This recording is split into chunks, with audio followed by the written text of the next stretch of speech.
Everyone, dear students, today I am going to teach you the first poem in our syllabus, A Photograph. A Photograph is written by Shirley Tolson. Dear students, Shirley Tolson was a British poet and she was born on 20 May 1924. Dear students, actually this poem is about transience of human life. Okay, means this poem shows that human life is short-lived. It is transient. So it is about death and mysteries surrounding them. The poet is looking at the photograph of her mother and missing her a lot. The photograph depicts the scene of her mother's childhood, when she, along with her cousins Betty and Dolly and uncle, had gone to the beach. है ना students? वैसे तो अभी हम कहीं घूमने नहीं जा पा रहे हैं, है ना, लेकिन पोइट की मदर के साथ चलते हैं घूमने. ठीक है, चलो. द अंकल, तो ये वहां घूमने गए हुए हैं, बीच पर घूमने गए थे, मतलब पोइट जो है, पोइट की मदर और उस मदर की जो है, उसकी मदर की कजन्स हैं बैटी एंड डोली, और उनके अंकल हैं. The uncle had click this photograph. और भाई जैसा कि होता ही है, जब घूमने जाते हैं तो बहुत सारी सेल्फीज भी ली जाती हैं, फोटो भी क्लिक की जाती हैं. तो इन्होंने जो है फोटो क्लिक की, इसके अंकल ने उनकी फोटो क्लिक की. The uncle had click this photograph. Many years later, after the poet was born and grown up into a young lady, her mother and she would look at the photograph. अब भाई जो poets की mother थी वो young हो गई, है ना, उसकी शादी हो गई और फिर पोइट का जन्म भी हो गया. और इस वक्त जब वो, मतलब पोइट जो है वो बड़ी हो गई, फिर जो है अब पोइट की मदर और पोइट इस फोटोग्राफ को देखते थे. The mother use to laugh at her childhood photograph. और जो पोइट की मदर है वो मतलब हंसती थी इस फोटोग्राफ को देख के, है ना. कुछ यादें होती हैं जो याद आ जाती हैं उस चीज से रिलेटेड, है ना. जब भी हम कोई फोटो देखते हैं तो हमें भी कुछ मतलब याद आ जाता है उस फोटो से रिलेटेड, वो पल, वो मोमेंट्स. ठीक है, और हम अम्यूज्ड फील करते हैं बेटा. ठीक है, तो ऐसे ही पोइट की मदर जब इस फोटो को देखती थी तो उसे बड़ी हंसी आती थी. बताएंगे क्यों हंसी आती थी, किस बात पर, तो पोएम जब हम पढ़ेंगे. After a few more years the poet's mother died. After some years the poet's mother died and the poet still preserved that photograph. But the poet had kept that photograph intact. Now she would look at the photograph and miss her mother's laughter at her own photograph. अब poet देखती थी इस photograph को and miss her mother's laughter, और अपनी माँ की हंसी को वो याद करती थी. ठीक है. The poet felt the sea holiday was her mother's past. और पोइट को ये लगता था कि भाई जो है उसकी जो ये सी हॉलीडे है वो उसकी माँ का पास्ट था, है ना. And mother's laughter had become her past now. और उसके माँ की हंसी उसके लिए पास्ट हो गई थी. This is all about the poem. And dear students, I have told you the theme of the poem.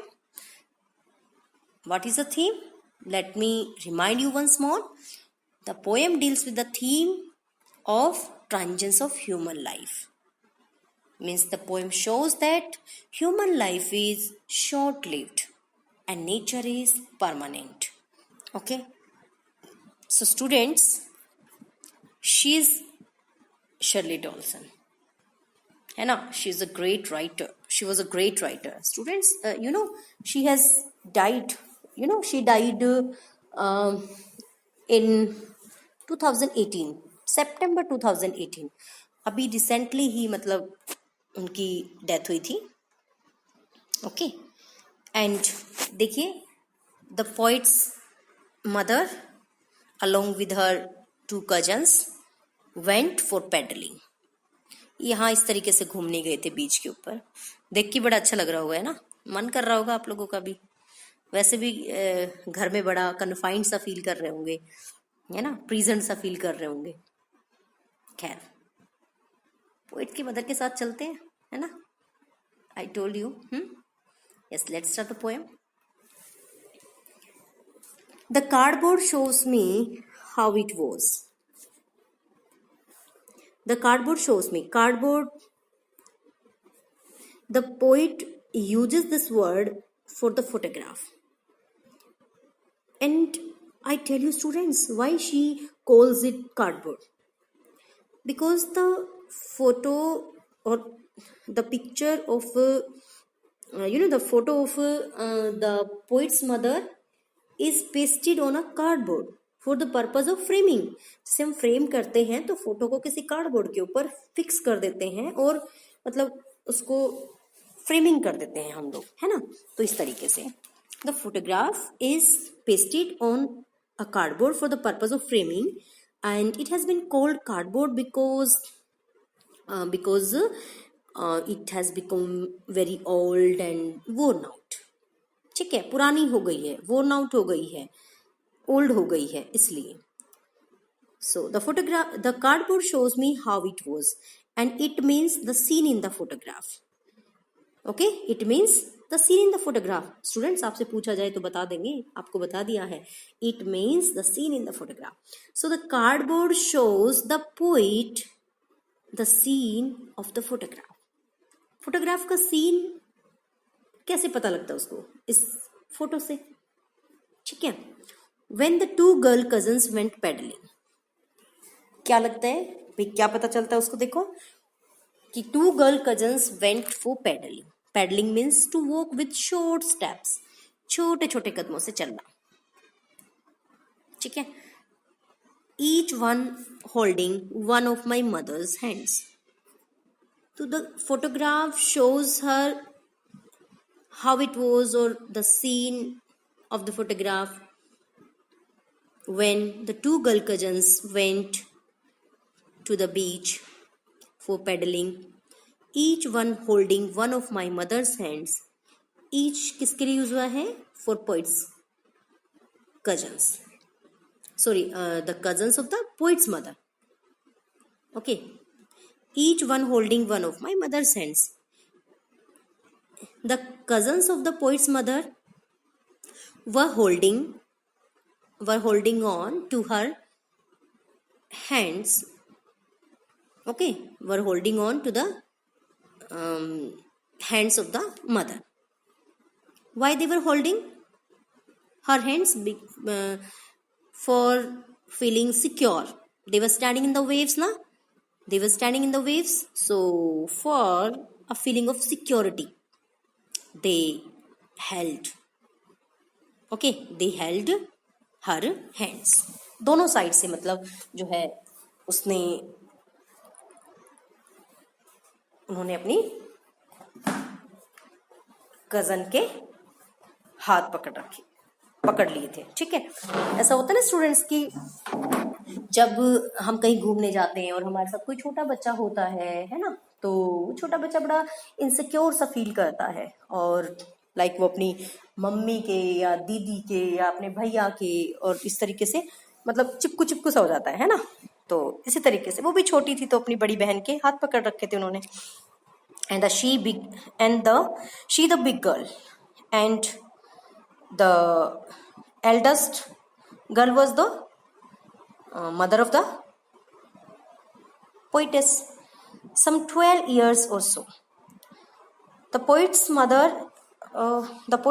was some 12 years of age at that time when the photograph was taken. Okay, all three stood still to smile through their hair at the uncle with the camera. So the scene of the photo shows that all the three girls was standing still, was standing motionless. हिल भी नहीं रही हैं. जब photograph है ना, photograph हम click करवाते हैं तो बिल्कुल पोज देने के लिए खड़े हो जाते हैं ना, still.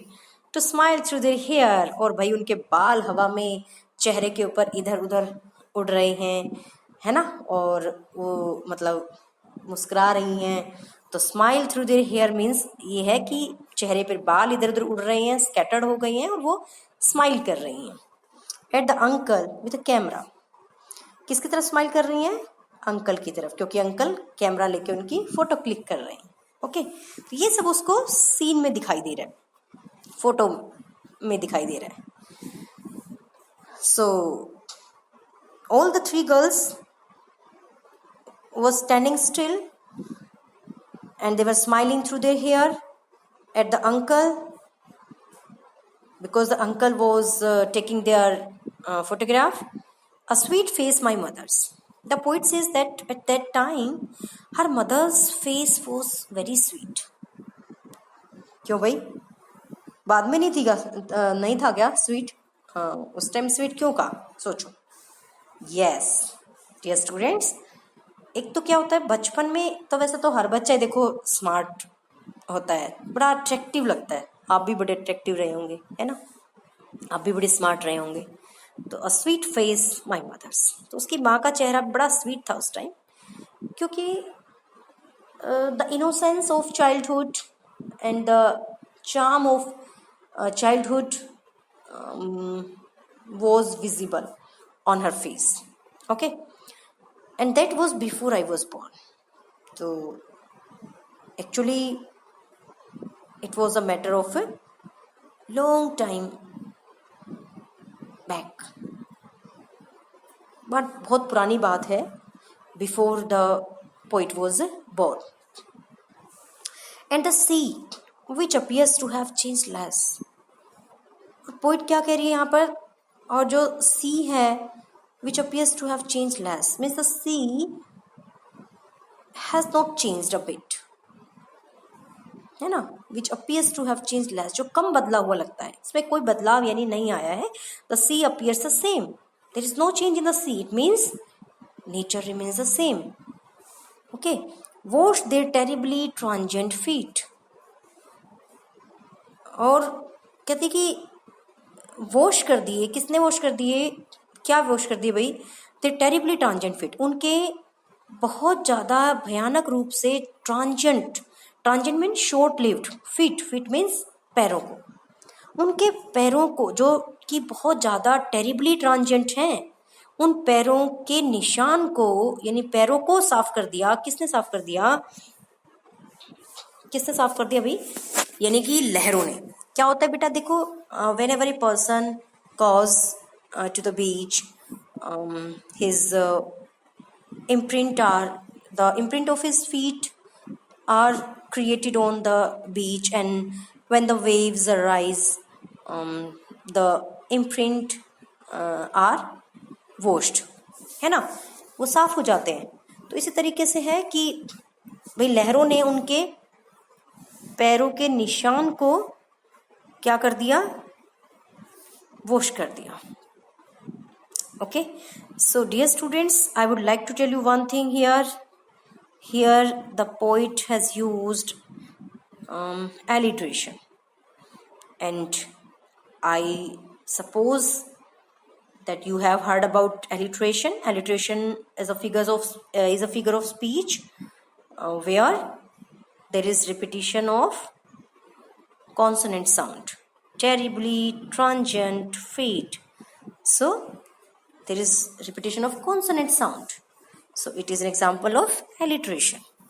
okay, and if you are asked here the poetic device transient feet, then it is an example of transferred epithet.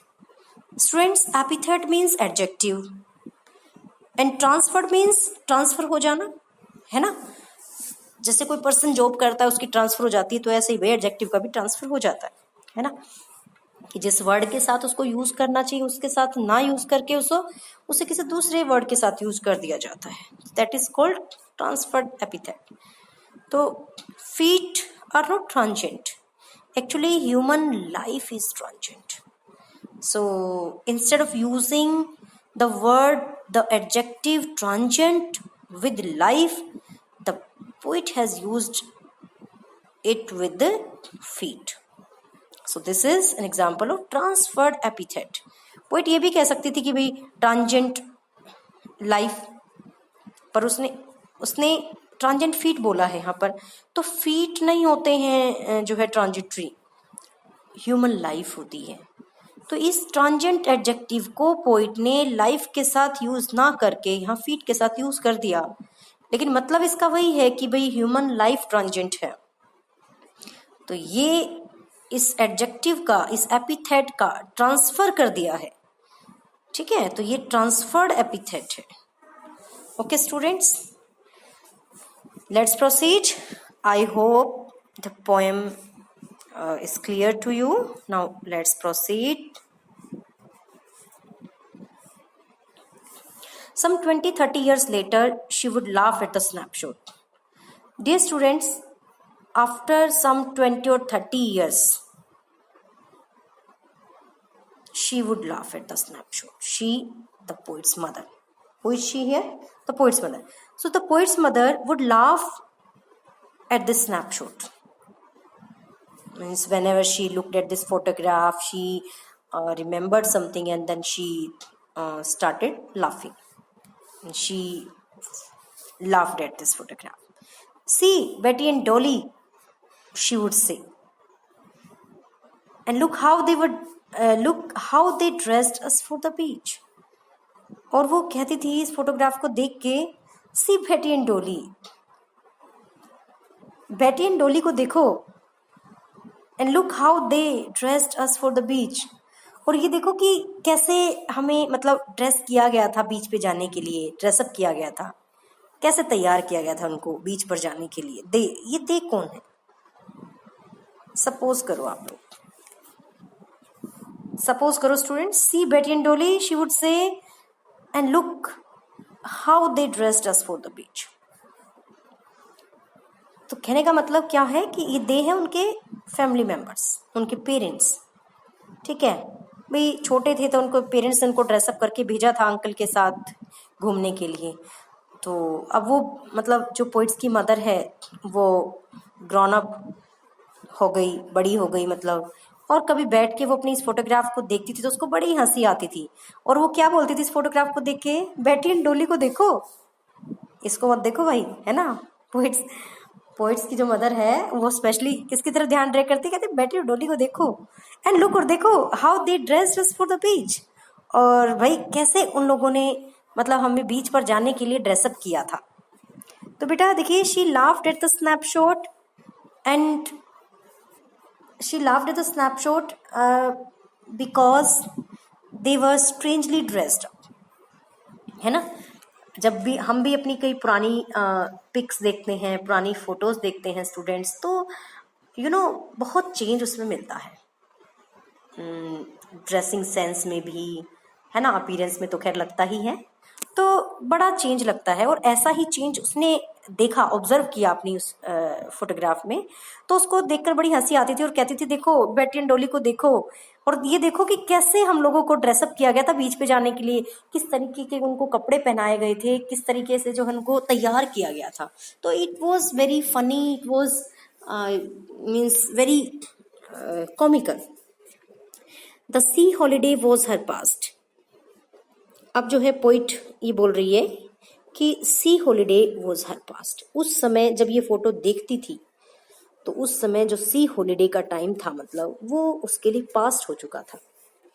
तो at that time the sea holiday had become past for her mother, क्योंकि वो देखो grown up हो गई, अब वो बड़ी हो गई, और कभी बचपन में गई थी वहां पर घूमने के लिए, है ना, बीच पर अपने कजन्स के साथ, अपने अंकल के साथ. अब वो बड़ी हो गई, ग्रोन अप हो गई अब, तो उसके लिए वो टाइम जो सी हॉलीडे का टाइम है, जो हंसी खुशी का टाइम था, जो मौज मस्ती का टाइम था, वो अब उसके लिए पास्ट हो गया. Mine is her laughter. और कहती है पोइट कि मेरे लिए उसकी हंसी पास्ट हो गई है. है ना। पोइट देखो क्या बोल रही है, जिस वक्त उसकी माँ बड़ी हो गई थी, ग्रोन अप हो गई थी, उस वक्त वो जब अपनी फोटोग्राफ को देखती थी तो उसके लिए उसका जो सी हॉलीडे का टाइम था वो पास्ट हो गया था। और अब कहती है कि मेरे लिए उसकी हंसी पास्ट हो गई, क्यों? क्योंकि अब उसकी जो मदर थी वो जिंदा नहीं थी। तो इस बात के लिए वो बोल रही है कि mine is her laughter. And for the poet the laughter of her mother's had become a thing of past. I hope it is clear to you, students. Even then, if you have any doubt, you may ask me clearly. Feel free to ask. Okay. Both rhyme with the labored ease of loss. So both rhyme. Rhyme means एक तरह से जैसे मतलब disappointed feel करना, और disappointment भी कैसे? Amusement के साथ, है ना। तो दोनों ही डिसअपॉइंटेड होती थी इस बात पर, और डिसअपॉइंटेड भी कैसे? अम्यूजमेंट के साथ। With लेबर्ड is of loss. लेबर्ड एक तरह से लेबर करके, बहुत मेहनत करके, बहुत कठिनाई से, यानी कि, और ईज से, है ना। ये ईज क्या होता है? नेचुरली, मतलब आराम से। भाई लेबर्ड से भी, बड़ी मुश्किल से भी, और भाई आराम से भी। ये क्या एंटीथेसिस आ गया भाई, ये तो सॉरी एंटीथेसिस नहीं, oxymoron. Oxymoron means, oxymoron is a poetic device when two opposite words are put together. When two opposite words are put together, then it is a oxymoron. So dear students, you will remember, it is an example of oxymoron. Labored is. Two opposite words are there now. When two opposite words are put together like this, then it is an example of oxymoron. So with the labored is of loss. So both felt disappointed, but they compromised with it with great difficulty. चलो फिर बताते हैं students, इसका क्या मतलब है। कि देखो बेटा, change and loss are very harsh things to be accepted. Means human beings find it hard to accept change and loss, but we have to do it. We have to accept the change as well as loss, है ना। Naturally हमें naturally in चीज़ों को face करना पड़ता है, beer करना पड़ता है, ठीक है। आप इसको इस तरीके से ले कि जिस तरीके से क्या होता है, जैसे बच्चे पढ़ते हैं तो सेक्शंस कई बार चेंज कर दिए जाते हैं बच्चों के, है ना। और वो चीज़ कई बार बच्चे को अच्छी नहीं लगती है, और उसको एडजस्ट करने में भी बहुत दिक्कत आती है किसी न्यू सेक्शन में, जहाँ वो फ्रेंड से भी दूर होता है, या उसके टीचर्स भी चेंज होते हैं, तो थोड़ा उसको थोड़ा और लगता है। लेकिन धीरे धीरे बच्चे ढल जाते हैं, बच्चे भी ढल जाते हैं, है ना। तो इस तरीके से होता है ये। तो ऐसा ही है कि चेंज और लॉस बड़ा मुश्किल होता है इनको बियर करना, इनको फेस करना, लेकिन वक्त के साथ जो है ह्यूमन बीइंग्स सीख जाते हैं और उनके साथ कॉम्प्रोमाइज कर लेते हैं। सो बोथ राई with the लेबर्ड is of loss means आप इसको सिंपल लैंग्वेज में इस तरीके से ले सकते हैं कि both felt disappointed, means the poet's mother felt troubled at the loss of her happy childhood, happy time which is spent during her childhood or during sea holiday, है ना, but she accepted it with great difficulty but naturally. In the same way the poet's mother had lost in the same way the poet also felt troubled at the loss of the laughter of her mother, but she also accepted it with great difficulty but naturally. So both accepted their loss with great difficulty but naturally. Okay, thank you students. The rest of the poem would be taught in the second video. along with the question answers. I will deal its question answer also. Thank you students.